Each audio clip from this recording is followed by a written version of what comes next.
As climate change around the world makes problems not only for extreme weather but also worsening human issues, natural solutions are going to become an increasingly important and more cost-efficient way to solve these issues. And today you find us in Xalapa, the capital of the state of Veracruz in Mexico, where we're looking at just one of these. This here is a natural sewage treatment plant. It can treat 16,000 litres of water in 4 days, and we're going to show you exactly how it works. Here at a university here in this city, raw sewage used to go straight into the rivers around here, but the installation of this now allows sewage to flow straight into this. This is a large biodigester tank filled with amoeba and bacteria, which over the course of 48 hours will do an anaerobic process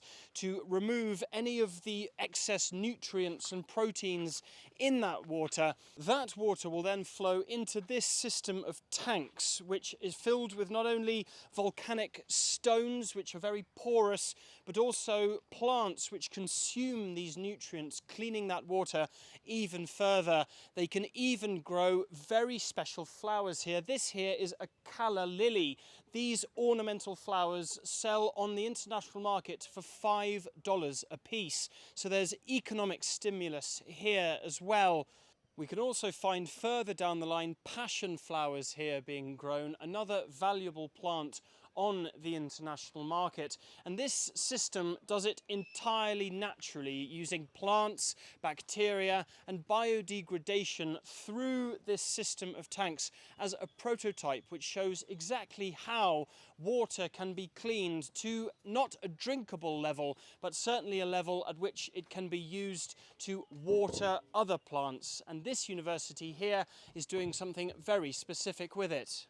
And from these final tanks filled with volcanic rocks, the water, now clean, filters down into tanks here, 16,000 litres in 4 days. And the university here uses that water to clean this soccer field here behind me. And as a result of not using water from the main grid, this university saves $6,000 a year. With regular maintenance, this project, which cost $45,000, will now run efficiently without needing much more for the next 50 years. And given those savings, that means savings over the next 5 decades for this university of $1.2 million.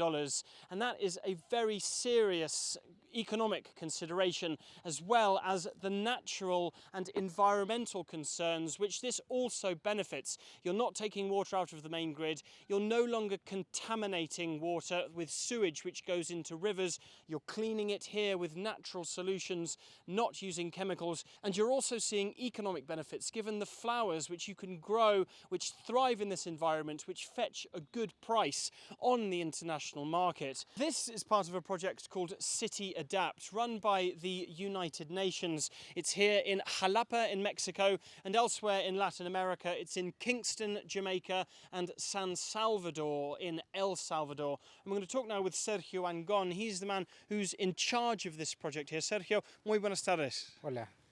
Entonces, pues, esas soluciones naturales, pues, van a ser cada vez más importantes, ¿verdad? Así es, las soluciones basadas en naturaleza como las que estamos viendo el día de hoy pueden apoyar a las autoridades locales a demostrarles que son económicamente viables, apropiadas para ayudar a las ciudades medias de la región, de Latinoamérica y el Caribe, a enfrentar esta variabilidad climática, estos retos climáticos que supone y que puede exacerbar el cambio climático, y este tipo de soluciones pueden ayudar a las ciudades a adaptarse a estos efectos adversos del cambio climático. Entonces, hablando del cambio climático, México, estamos viendo condiciones climáticas cada vez más severas en México, ¿no? Entonces, ese tipo de cosas, ¿qué otras soluciones hay naturales para ese tipo de problema? Algunas otras soluciones basadas en naturaleza que hemos implementado en la ciudad son, por ejemplo, la instalación de sistemas de captación de agua de lluvia en escuelas y edificios públicos y incluso a nivel doméstico. También jardines de infiltración que tienen el objetivo de ayudar a infiltrar más agua y al mismo tiempo evitar encharcamientos e inundaciones